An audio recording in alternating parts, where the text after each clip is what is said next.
Попробуйте вот быстро взять и назвать 10 величайших научных достижений Советского Союза. Попробовали? Ну, наверняка первыми в голове всплывут атомная бомба, Гагарин, первый спутник и, конечно же, атомные ледоколы. А теперь ответьте еще на один вопрос. А где все это создавалось? Ну, большинство из вас автоматически может ответить, наверное, Москва и Ленинград. Может быть, кто-то скажет Новосибирск. И вот тут начинается самое интересное, потому что эта картина не полная. А о полной мы расскажем далее. Это проект защиты исторической справедливости патриотического движения Победа 945. С вами я, Павел Кухаркин, и я вас призываю подписываться на наш канал, писать комментарии, ну и, конечно же, делиться нашими видео.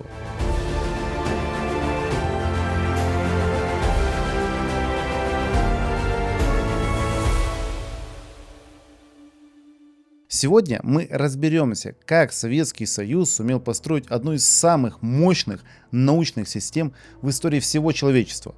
Почему открытия мирового уровня рождались буквально по всей стране. Каким образом Киев едва не подарил миру интернет еще в 60-е.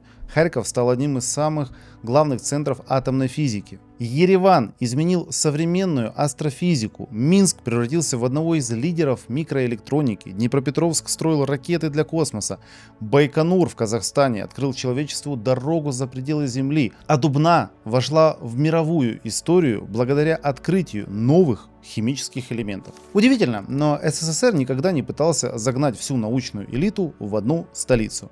Может быть, потом это, конечно, стало проблемой, но тогда никто не думал о развале Советского Союза. Пока многие государства концентрировали лучшие лаборатории вокруг нескольких крупнейших университетов, в СССР сознательно строили огромную сеть научных центров союзного значения. Одни институты отвечали за фундаментальную физику, другие за космос, третий за электронику, четвертый за металлургию, пятый за вычислительную технику. Практически каждая союзная республика получала собственную академию наук. Десятки профильных институтов и научные школы, которые работали не только на себя, а сразу весь Советский Союз покрывался. Именно поэтому первый полет человека в космос невозможно объяснить одной фамилией Королева. За ним стояли тысячи ученых-инженеров, конструкторы, десятки городов огромной страны. Ракеты проектировали в Днепропетровске, стартовали они из Казахстана. Новые материалы создавались и в Киеве, электронные системы разрабатывались в Минске, фундаментальные расчеты выполнялись в Москве и Новосибирске, а исследования в области ядерной физики одновременно шли и в Харькове, Дубне и десятки других научных центров. Такой же принцип работал практически во всех крупнейших советских проектах, от атомной энергетики до суперкомпьютеров. И чем глубже начинаешь изучать историю советской науки, тем чаще возникает одно и то же чувство удивления. Оказывается, многие технологии, которые сегодня считаются привычной частью современной жизни, появились благодаря научным школам, о которых большинство людей даже никогда не слышало. Причем некоторые из этих разработок не просто соответствовали мировому уровню, а становились первыми в мире или на десятилетия опередили развитие целых научных направлений. Именно с этой уникальной научной системы мы сейчас и начнем. Система была устроена сразу на нескольких уровнях. На вершине находились Академия наук СССР, определившая стратегические направления исследований. Ниже работали институты союзного значения, многие из которых были крупнейшими научными центрами планеты. Достаточно вспомнить Курчатовский институт, где создавался советский атомный проект. Центральный аэрогидродинамический институт, через который прошел практически каждый советский самолет, или Объединенный институт ядерных исследований в Дубне, ставший одной из мировых столиц ядерной физики. Следующий уровень составляли Академии наук союзных республик. Они вовсе не были региональными учреждениями, как иногда кажется сегодня. Очень многие из них работали над проектами, определившими развитие науки сразу во всем Советском Союзе. Завершали эту систему тысячи отраслевых НИИ, опытных производств и конструкторских бюро, где фундаментальная теория превращалась в реальные технологии. Самое интересное, что эта система практически никогда не работала в одиночку. Современным языком такую модель назвали бы распределенной научной сетью, но Советский Союз построил ее задолго до появления интернета, облачных технологий и глобальной сети распределения. Начнем с советской Украины. Если спросить обывателя о ее научном символе, вам назовут КБ-Южная или Южмаш. Но главная революция назревала в тихих кабинетах Киевского института кибернетики. Именно здесь академик Виктор Глушков предложил идею, которая сегодня выглядит невероятно современной. В начале 60-х годов, когда на Западе компьютеры были размером со спортзал, академик Виктор Глушков предложил проект ОГАЗ – общегосударственную автоматизированную систему управления экономикой. По сути, Глушков придумал суверенный советский интернет и цифровое государство за 30 лет до того, как эти слова вошли в наш обиход. Он предлагал объединить тысячи предприятий, министерств и банков в единую компьютерную сеть, которая управляла бы экономикой в реальном времени, и это 60-е. Известный историк вычислительной техники Борис Малиновский отмечал в своих исследованиях: Глушков опередил свое время настолько, что напугал советскую номенклатуру. Чиновники Минфина просто не понимали, как компьютерная сеть может сама, без их виз и печатей, распределять ресурсы. Опасаясь прозрачности, бюрократы саботировали проект ОГАЗ. Параллельно с этой борьбой Глушков создавал другие прорывные технологии. Под его руководством была разработана уникальная серия малых машин «Мир», первых в мире электронно-вычислительных машин для инженерных расчетов, которые предвосхитили появление персональных компьютеров. Наряду с кибернетикой визитной карточкой киевского научного мира стал знаменитый институт электросварки имени Паттона. Академик Борис Паттон и его коллектив разработали десятки принципиально новых технологий автоматической сварки, сварки особо прочных сталей, сварки под водой, и первыми в мире провели успешные эксперименты по сварке в открытом космосе. В 1984 году наши космонавты Владимир Джаненбеков и Светлана Савицкая вышли в открытый космос с установкой УРИ – универсальный ручной инструмент, созданной в Киеве. Они прямо в безвоздушном пространстве резали, паяли и сваривали металл. Ни американцы, ни кто-либо еще в мире повторить этого тогда не могли. Рядом в Харькове работал Украинский физико-технический институт УФТИ. Именно там в 1932 году харьковская четверка физиков Вальтер Синельников, Лейпунский и Латышев впервые в СССР расщепили ядро лития. Харьков стал колыбелью советского атомного проекта, где ковали свои теории Ландау и Лившиц. А если говорить о космосе, невозможно обойти Днепропетровск. Именно здесь располагалось конструкторское бюро «Южное» под руководством Михаила Янгеля, где были созданы десятки баллистических ракет и ракетоносителей, включая семейство «Космос», «Циклон» и «Зенит». Многие технические решения, разработанные в этом конструкторском бюро, на протяжении десятилетий считались одними из лучших в мире и обеспечили Советскому Союзу статус одной из ведущих космических держав. И это был только один из научных центров огромной страны, потому что не менее удивительные открытия происходили в Беларуси, где появилась одна из сильнейших школ микроэлектроники и оптического приборостроения, без которой сейчас невозможно представить развитие советской вычислительной техники и оборонной промышленности. После войны Академия наук Белорусской ССР превратилась в одну из самых быстрорастущих академий Союза. Здесь появились Институт физики, Институт тепло- и массообмена, Институт технической кибернетики, Институт математики, Институт электроники, десятки специализированных лабораторий и опытных производств. Причем многие исследования сразу получали статус общесоюзных программ, а их результаты использовались далеко за пределами республики. Одним из главных направлений стала микроэлектроника. Пока мир только входил в эпоху интегральных схем, в Минске формировалась мощнейшая школа разработчиков электронных компонентов и вычислительной техники. Именно здесь появились производственные объединения «Интеграл» и «Планар», которые выпускали интегральные схемы, фотолитографическое оборудование и технологические комплексы для изготовления полупроводников. В 80-е годы Интеграл входил в число крупнейших производителей микроэлектроники в Европе, а его продукция использовалась практически во всех отраслях советской промышленности, от бытовой электроники до космоса и оборонного комплекса, конечно же.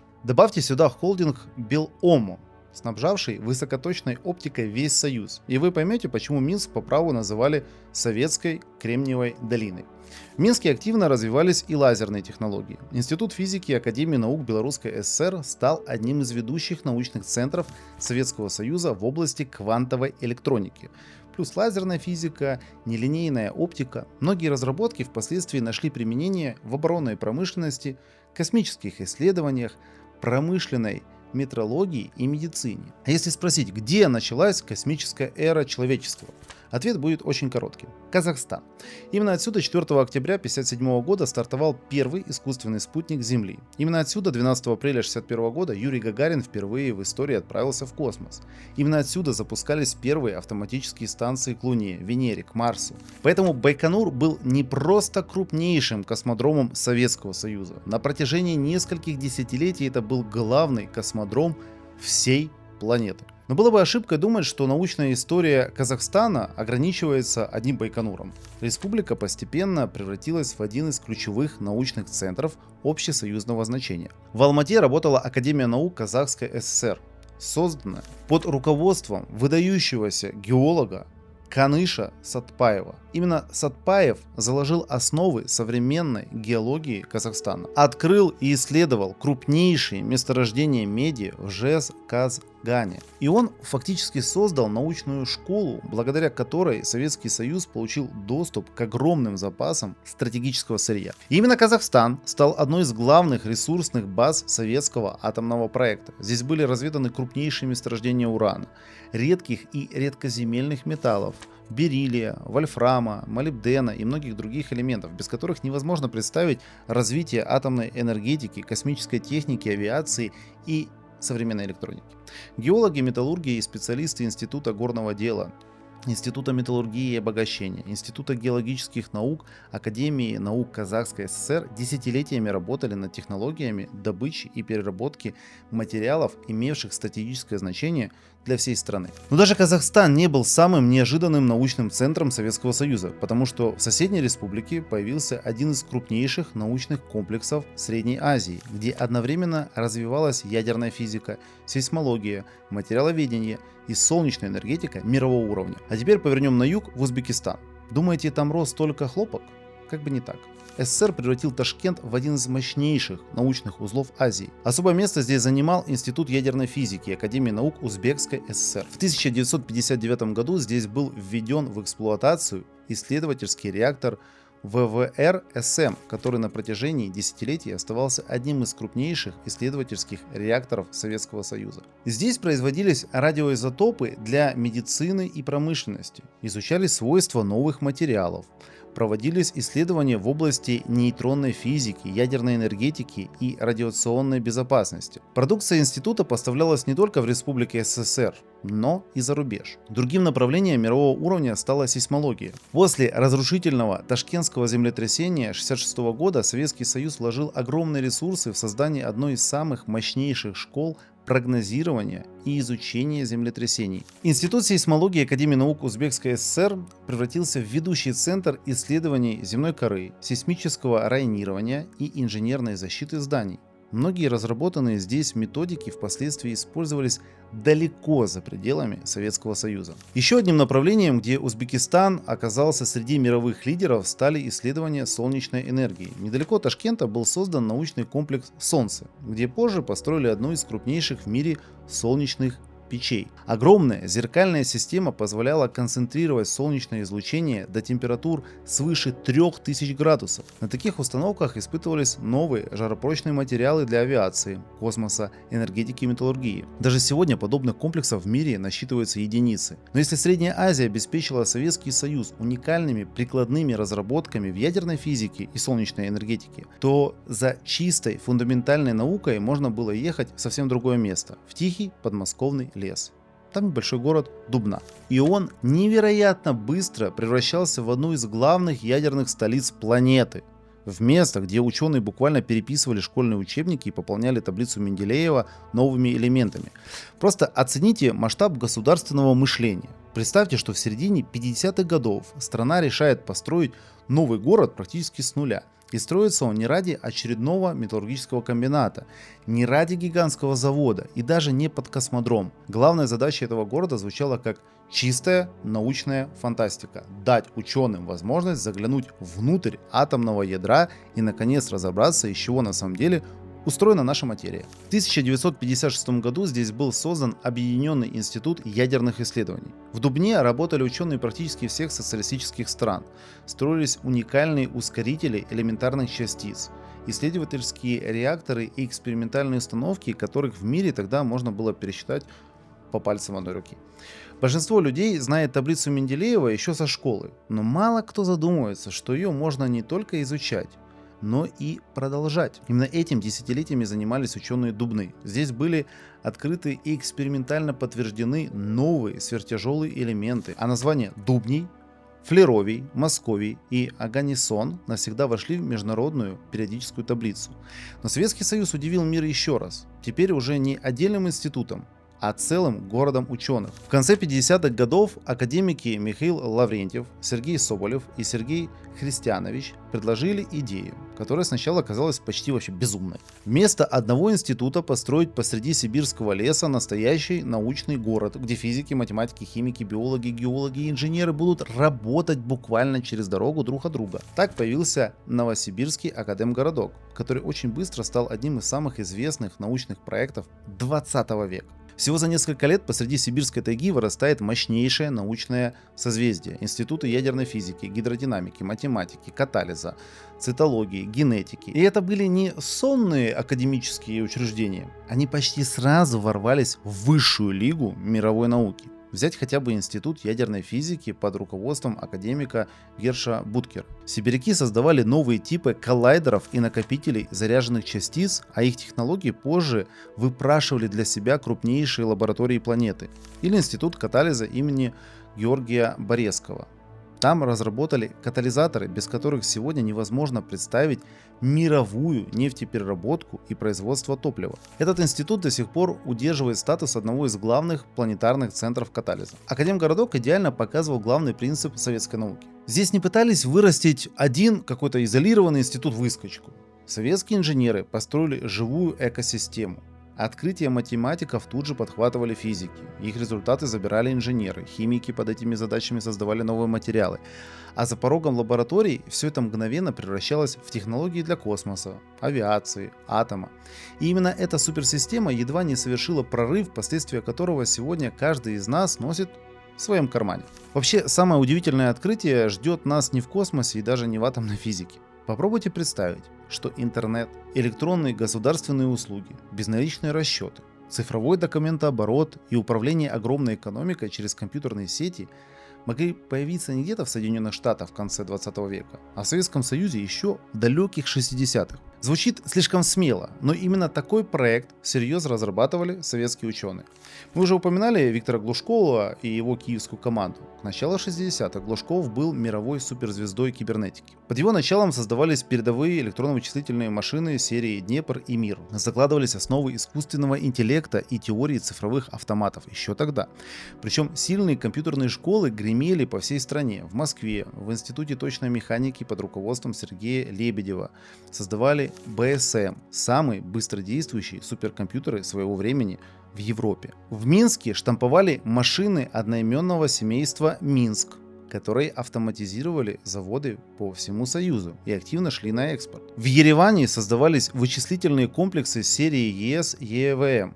В Зеленограде стремительно развивалась советская микроэлектроника, а новосибирские математики создавали алгоритмы, без которых вся эта техника оставалась бы просто набором электронных компонентов. Вырисовывается такая, знаете, поразительная картина. Пока мир молился на американскую Кремниевую долину, как на единственную колыбель цифровой эры, в СССР задолго, параллельно и взаимосвязанно работали Киев, Минск, Москва, Зеленоград, Ереван, Новосибирск. Кто-то отливал кремний, кто-то писал операционные системы, кто-то собирал электронно-вычислительные машины, а кто-то пытался связать огромную страну в единую сеть.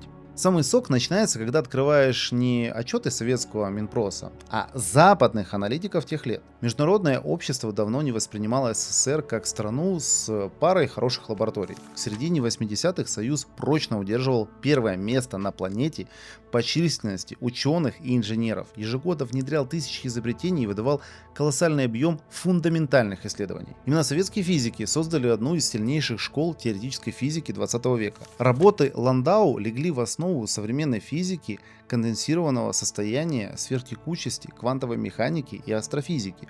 Академик Петр Капица получил Нобелевскую премию за исследование физики низких температур и сверхтекучего гелия. Басов и Прохоров стали лауреатами Нобелевской премии за работы, положившие начало лазерной техники. Именно их исследования сделали возможным появление современных лазеров, которые сегодня используются буквально везде, от хирургии до космической связи.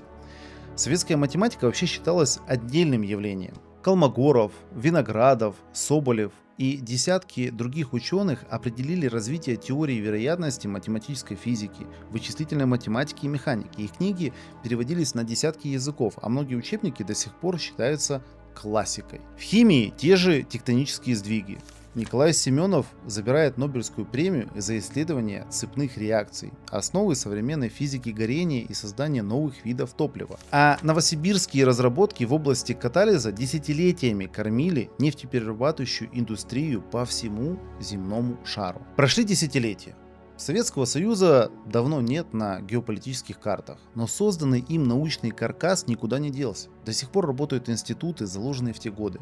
До сих пор концепции, придуманные в Минске, Киеве, Ташкенте и Новосибирске, обеспечивают безопасность и суверенитет наших стран. Наверное, это и есть главный маркер по-настоящему великой науки. Она не заперта в границах одной эпохи или одной политической системы. Она становится неотъемлемой частью общей мировой цивилизации, которую построили наши с вами предки. А так как мы мало об этом знаем, это связано все с той же дряной холодной войной, где пытались Советский Союз только вот как-то очернить и сказать, что все было плохо. И знаю только, к сожалению, Илона Маска и еще пару десятков каких-то западных коммерсантов. Друзья, пишите свои комментарии.